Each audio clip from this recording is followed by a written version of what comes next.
What will happen? They are saying which will react with oxygen to give a compound and which is having a high melting point. And then a compound is also soluble in water, then the element is likely. So we all know that calcium oxide soluble react with the water. So what will happen? We are going to get calcium hydroxide.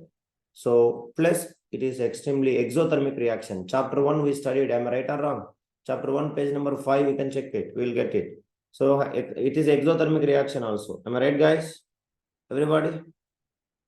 Yes, please respond. So that is what it is. So that is what calcium. Please write it. Any doubt? Anybody can ask. Clear, everyone? All of you? Yes. So calcium oxide melting point is 2572 degrees Celsius.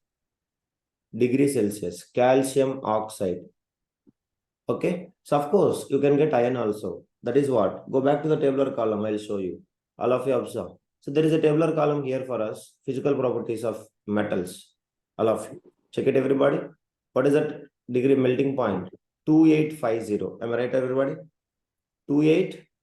Respond. 2850 minus 273. If I subtract it, I'll get how much? Approximately, I'll get it 2572 degrees Celsius. Am I right or wrong? Please respond. Degree Celsius is equals to Kelvin minus 273. Now, we have only two. One is iron. Iron is not given in the tabular column. But of course, iron cannot be dissolved in the water. Am I right or wrong? So the one and only possibility is what? One and only possibility is what?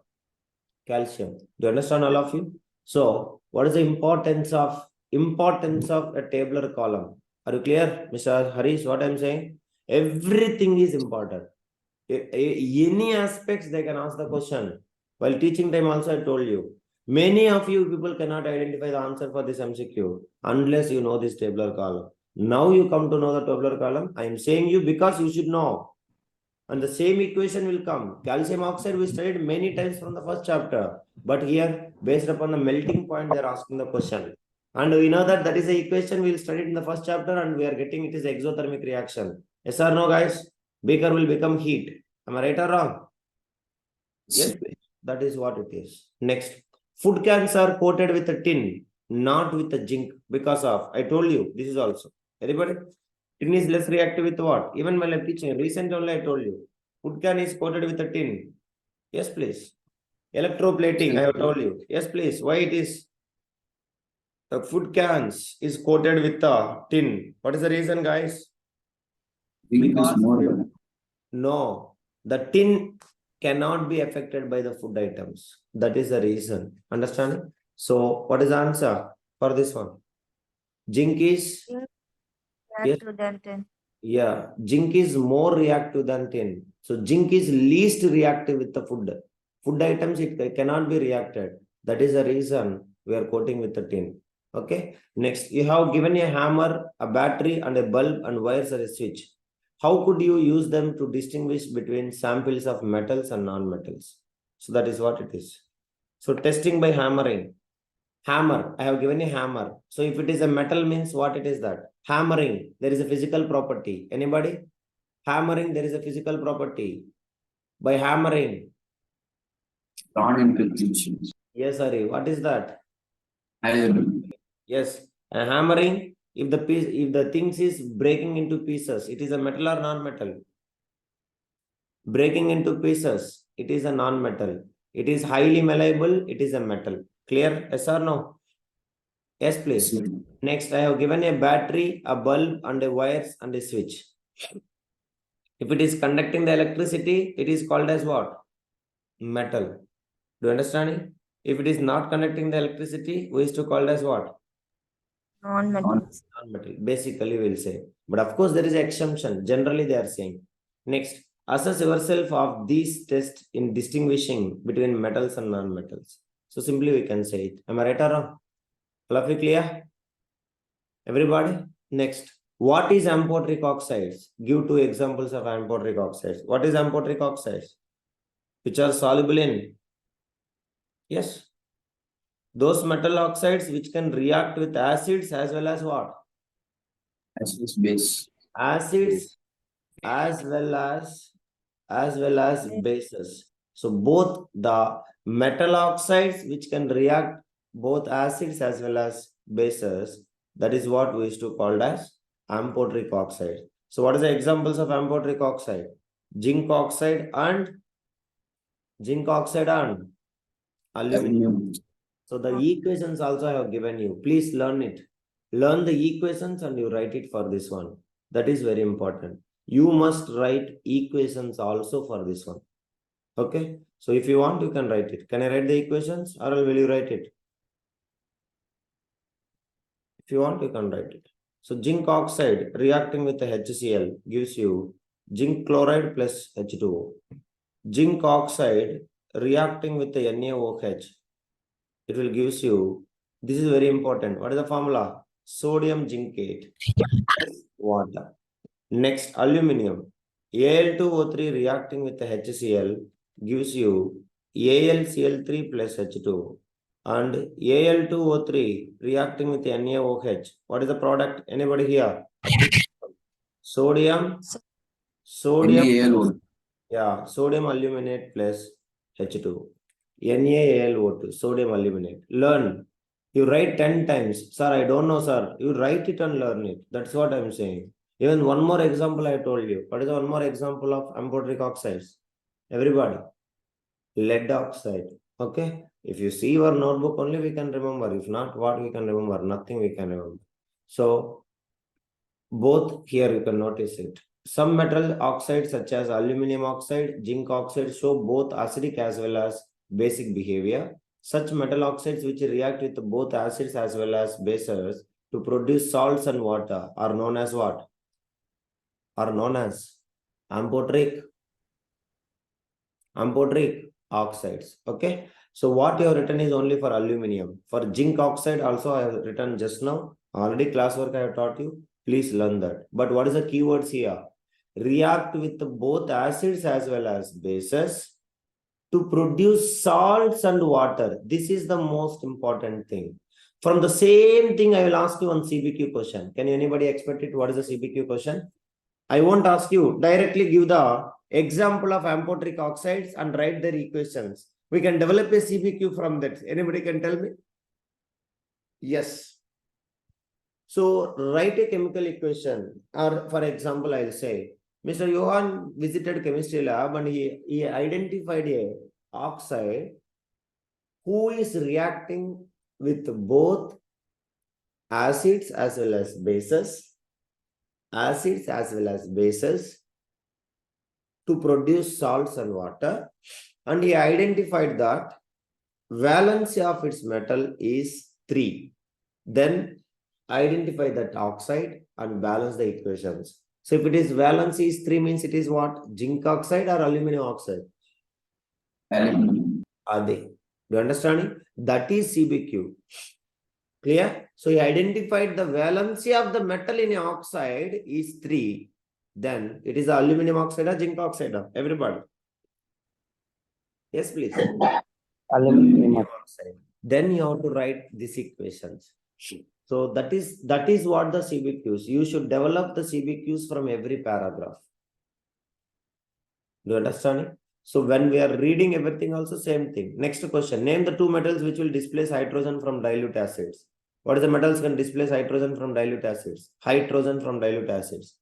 All the metals above from hydrogen. Above hydrogen, what is the metals are there? Above hydrogen, what metals are there? Everybody. Yes. Reactivity series. You can see the reactivity series. Where it is there, reactivity series. Yeah, I think here somewhere. So reactivity series, what it will say? Everyone. So above hydrogen from the dilute acids. What is that? You can take potassium, you can take sodium, you can take iron, but highly reactive metals we won't take. Only we'll take it what? Zinc and iron is understanding. So we have written the reactions also, you can see. So zinc and iron is sufficient for us because they are not highly reactive, so it will be normal. Is it okay, guys? All of you understand, Emma? Everybody? Yes. So if they'll ask you the question, what is the question they are asked now? Identify that metals which will react with the iron. So you'll see that. Yeah, it is a seventh question, correct? So the name two metals which will displace hydrogen from dilute acids and two metals which will not. That is the question. Name two metals which will displace and two metals which will not. What is the two metals which will not? Copper and silver. Can I take it or not? Below hydrogen. Yes or no? And even gold also you can take. And above hydrogen, what is the metals are there? You can take it zinc and as well as what? Iron. Okay. So these two metals you can take. So please write it. The equations also learn. See, exam the same question will come. Simply don't leave with the example. If you write the equation, it is very better. Is it tough for us to write the equation? You tell me, people. Is it very tough to write the equation? I don't think so. You people can easily write the equation because we are practicing that many equations. So why can't we write your question yourself? Next, an electrolytic refining of a metal M, what would you take it as the anode and the cathode as the electrolyte? 1,000 times I told you. Very important one. Cathode as a what? First you tell me pure metal is obtained at where? Cathode or anode? Pure metal. Pure metal is obtained at everybody. Cathode or anode? Cathode. Understanding? Cathode. That's all. So anode is always what? Impure metal and cathode is always what? Pure metal. That is why cathode thickness increases, anode thickness decreases. That's all. Clear everyone? Yes. Pure metal is taken as a cathode and impure metal is taken as a what? Everybody. Anode. Please learn it. Most important one it is.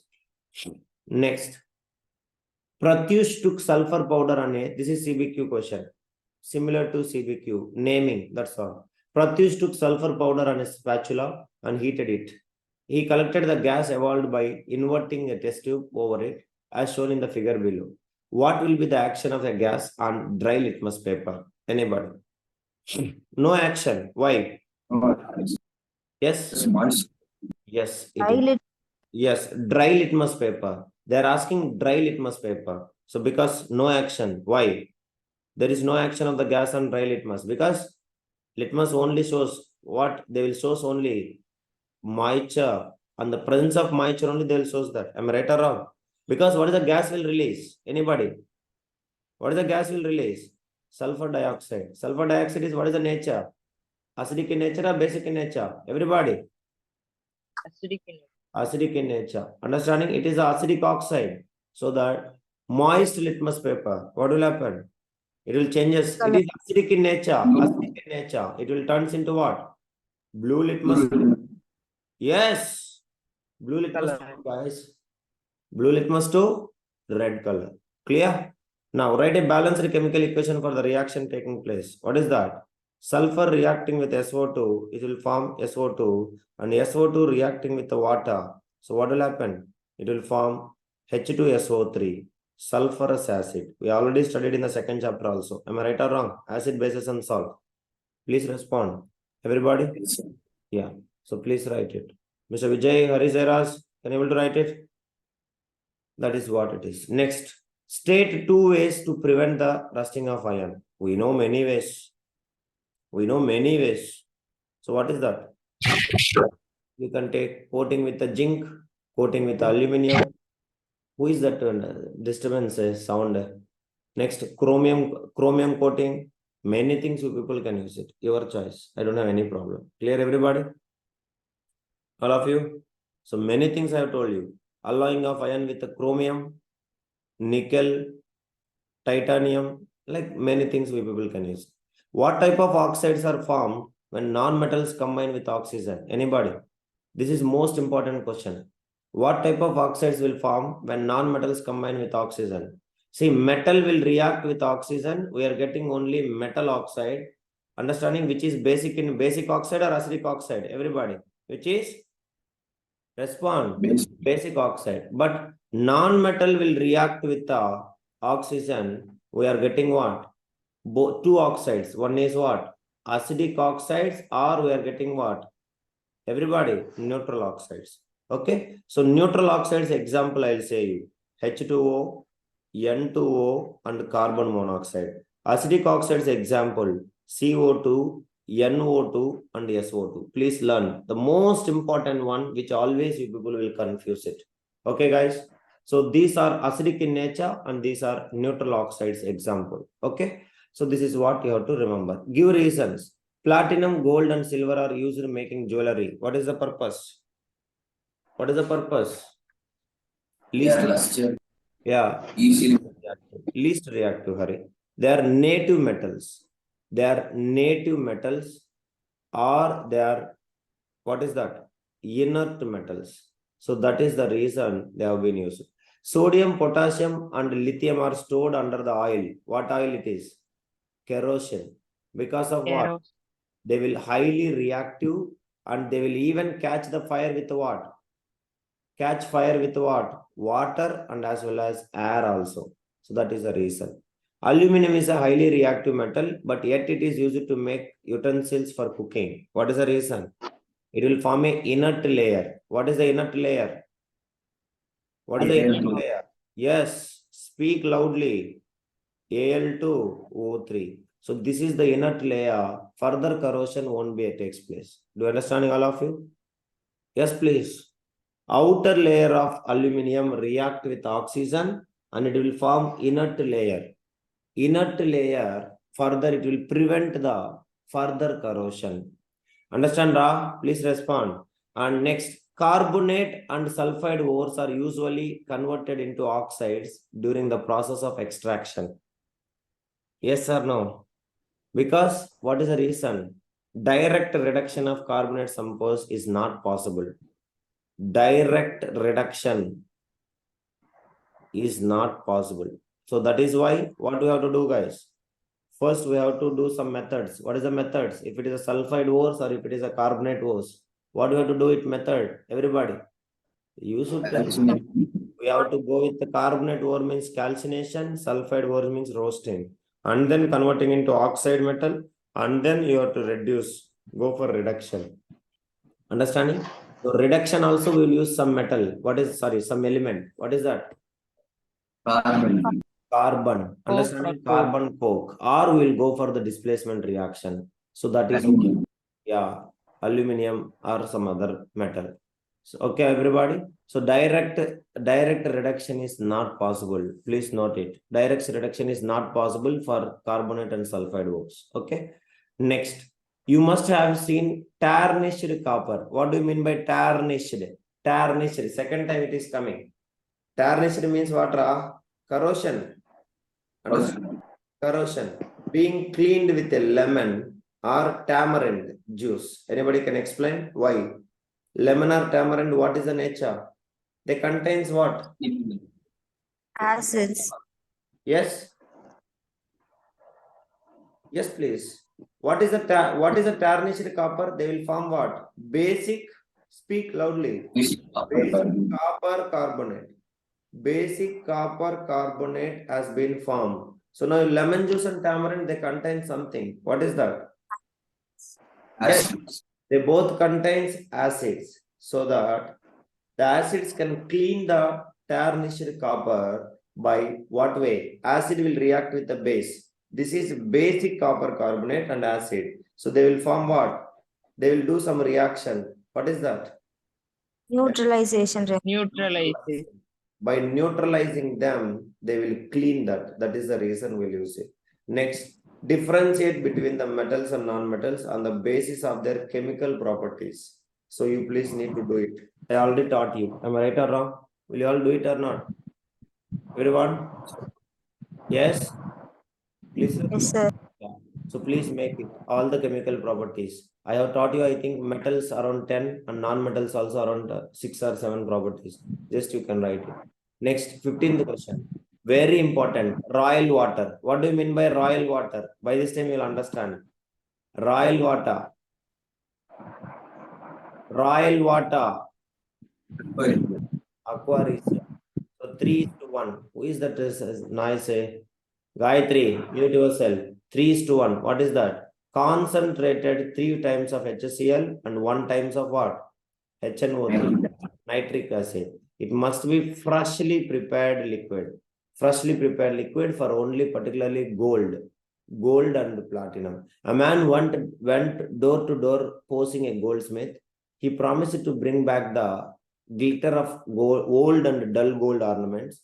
An unexpected lady unsuspecting lady gave a set of gold bangles to him, which he dipped in a particular solution. The bangles sparkled like a new, but their weight was reduced drastically. What is the reason? The lady was upset, but after a futile argument, the man beat a hasty retreat.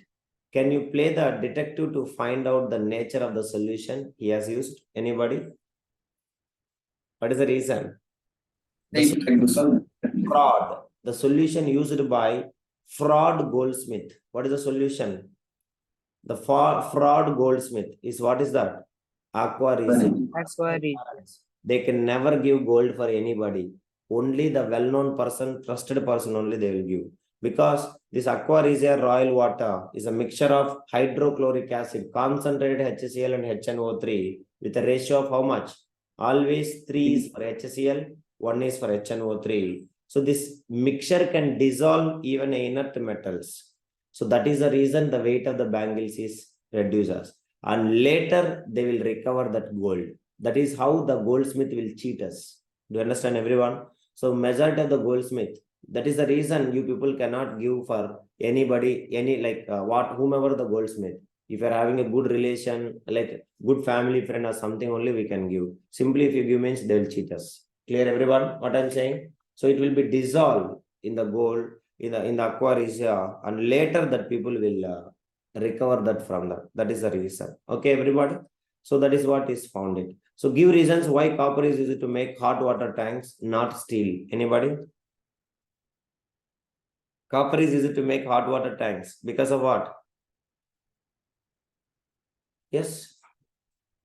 Hot water tanks. Because copper cannot react with the hot water, but steel can react. Keep it in mind. Steel is alloy actually. So steel is the alloy of iron. So actually it is corroded. You can note it. So it will be corroded by hot water. Steel is corroded by hot water, but copper cannot be. And the same way, steel is an alloy, but copper is a what? Metal. So who is having good conductors? Anybody? Copper or steel?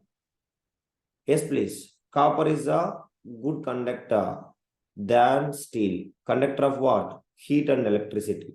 So that is the reason. So copper can conduct better heat than steel. That is why we will use copper. And also steel will be corroded by the hot water, but copper cannot be. So that is the reason we people will use copper instead of steel for hot water tanks. Okay. So this is what is about all your exercise and everything. I hope this chapter is over. Then tomorrow, is it a holiday? I think it is holiday. So let me see how many of you will go through this whole chapter or do you start reading it. So unless you read immediate reaction, this is not the easy thing. And this is one of the most important chapter, including, see that, what is that? From the tabular column, they ask the question. How many of you are know tabular column? How many of you are studying the tabular column? That is what is important. So please understand it. Aqua regia, royal water, question came. Always remember 3 for hydrochloric acid, 1 for nitric acid. That is what you have to remember. Clear, everybody? All of you understand, Amma? Yes? So that is what. So please go through that every part of it and start reading. If you read, unless you read, you people cannot be anything. So this is what about it. This chapter is also over, but how much you read is only matters for me. Let us see what will happen in tomorrow's class. Okay. Thank you all of you. We'll meet in tomorrow. So please get back to work and prepare for DRDS. Something you do it. Don't simply sleep. Thank you, everyone.